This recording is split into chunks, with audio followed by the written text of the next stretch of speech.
Okay, so this is the initial quiz. All right, not the makeup quiz, but the questions are very similar. So simplify each. Final answer should only have positive exponents, non-calculator, and rational answers only. Okay, so looking at number 1, moving the 2 to the negative fourth to the denominator. And I was hoping that everybody answered 3 to the 16th and didn't leave it with an exponent.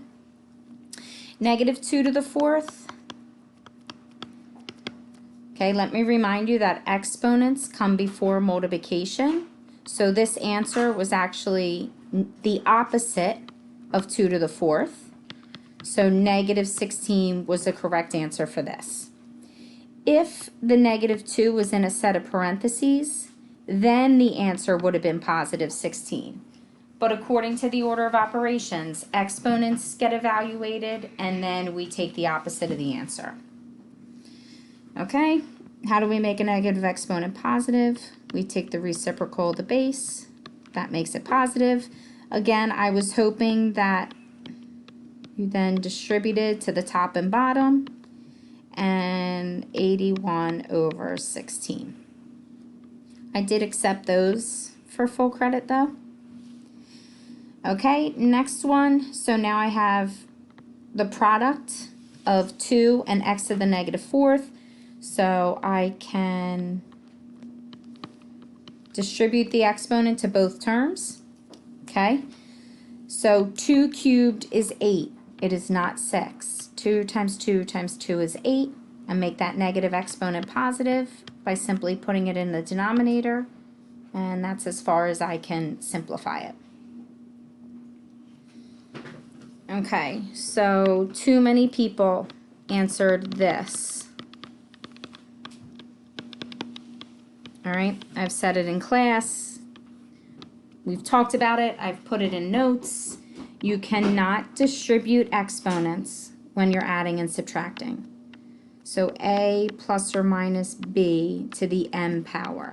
You cannot distribute exponents when you're adding and subtracting. You can, however, when you're multiplying or dividing, which we did in those two cases. All right, so first I'm going to make the inside exponent positive. Now I have a fraction here, so the only way I can add and subtract fractions, I need my common denominator. I'll put this over 1.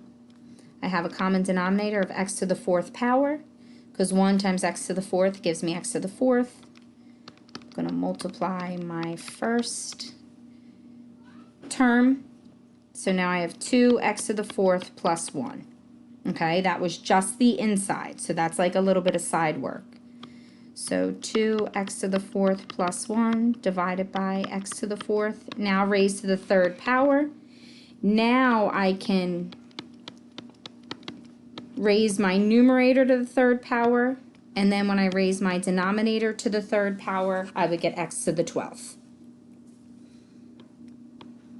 Never in class, ever, did we expand 2x to the 4th plus 1 cubed.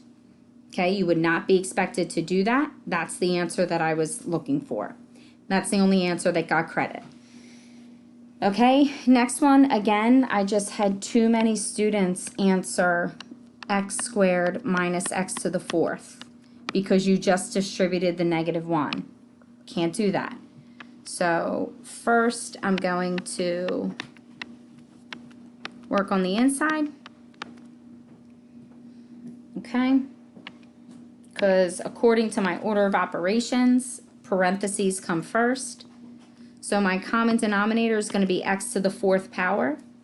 So now I have to multiply this first term by x squared over x squared. X squared times 1 gives me x squared. And then I can subtract the 1 there. All right, now I bring this back. Now I'm raising this to the negative 1st power. Okay, so I dealt with what's inside the parentheses first. Now I can go to the exponents. How do I make a negative exponent positive? I just take the reciprocal of the base. So, raising to the 1/1 power, could you have kept it as to the 1/1 or to the 1/1 power? Oh my gosh. raising to the first power. So if you kept that, but I really don't think many students put the exponent of 1 back in there. Okay, next one. You could have looked at it as 8 squared is 64 times 4. The square root of 8 squared is 8. Okay, that does cancel, the square root and the square function cancel each other out. 64 divided by 8 is 8. 8 times 4 gives me an answer of 32. All right, number 8, couple things going on here. So first things first, I would look at this. First thing I would see is that y to the 0 power is 1. So that term just goes away. Next, in the denominator, I'm multiplying my like bases of y. So I'm going to add those exponents together. Okay, so here we are again. Common denominator.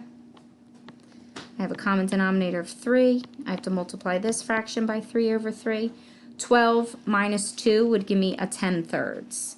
So now y to the 10/3 is just now what those combine to in the denominator, and they stay put.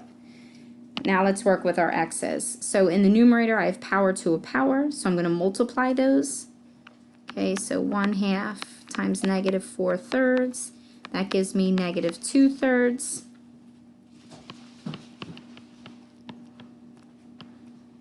X to the negative 2, y to the 10/3. I mean, from here you can do a lot of different things. You can put x squared to the numerator, and right, I could put x squared to the numerator and bring x to the 2/3 to the denominator. Okay, y stays put because the exponent's positive. Or I could here, like, now I have like bases being divided. So if I have like bases being divided, what do? I subtract my exponents. So I would do negative 2/3 minus negative 2. Okay, because it's top minus bottom. Common denominator of 3. So I have negative 2. If I multiply this guy by 3, that becomes a plus 6. The opposite in negative 2 is positive 2, times 3 is where I get that 6. And now this gives me it gives me a difference of 4/3. Well, because I applied the rule and the rule ended up being positive, it means that my x is going to stay in the numerator. So x to the 4/3 divided by y to the 10/3 is my final answer. On Teacher Made, I have a mistake on the solution. I have it as x to the 4/3 times y to the 10/3.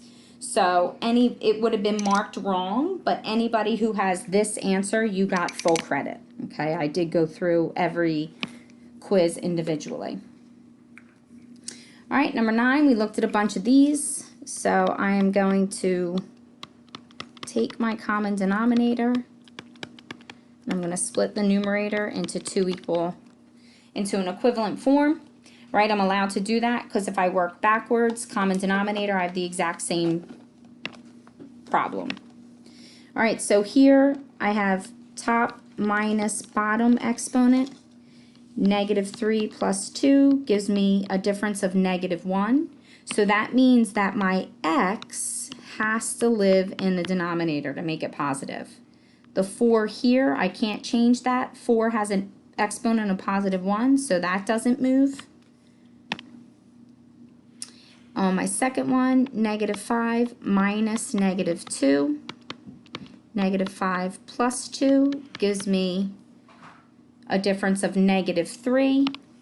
So 2 over 4, that reduces to a half. Because when I applied the rule, my exponent became negative, then it has to go to the denominator to become positive. And I was good here, okay? Like I made the note on the quiz, you didn't have to go any further. If I have time, I'll come back and deal with the common denominator. All right, this one, I had some answers as undefined. That just says to me that you plugged that in a calculator and you plugged it in incorrectly, and that's why you got a wrong answer. But no, it's defined. It has an answer. I was pretty lenient with this. First things first, if you made the exponent positive, okay, then I just take the reciprocal of the base. You could have stopped there. Okay. Cube root of negative 64 squared, right? Power over root. Cube root of negative 64, that's negative 4. When I square that, I get an answer of positive 1/16. All right, next one. So I multiply this. So I'm going to distribute. So 4 times 2 gives me 8. When I distribute, when I look at y to the 1/4 times y to the 3/4, I'm multiplying like bases. So the rule tells me to add exponents together. So that gives me y to the 1st power. 4 times negative 3, that gives me a negative 12. Y to the 1/4 times y to the negative 1/4. Okay, when I add those exponents together, that gives me y to the 0 power, which is just 1. So it really becomes minus 12 times 1.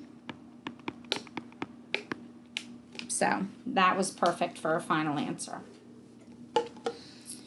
Okay, number 12, again, lots of different things going on. You could have approached it differently. If I were, the method I would take, I'm going to make that first exponent positive. So I'm going to take the reciprocal of the base. Then on the next one, because the exponent out here is positive, I probably would have distributed. Okay, now moving back to the first factor, now I'm going to make this y to the 8th divided by x to the 4th. Distribute that exponent. Then I have x to the negative 6 divided by z squared. Okay, the things that I need you to focus on, y to the 8th is already positive. It stays put. Z squared has a positive exponent. I don't move that. It's just now the x's that I'm dealing with. So if I take exponent in the numerator minus exponent in the denominator, that gives me a difference of negative 10. So x to the negative 10, how do I make that exponent positive? By putting it in the denominator. So that was my final answer for number 12. So a couple things that really disappointed me on this quiz. Number 8, if you didn't get full credit on number 8, it's because your answer was like this, x times the cube root of x. You don't realize that I know when the answers are not your own. Never did we look at a problem like number 8 and leave the answer like this. It's equivalent, but it's not the expectation of the quiz for somebody else to do your work.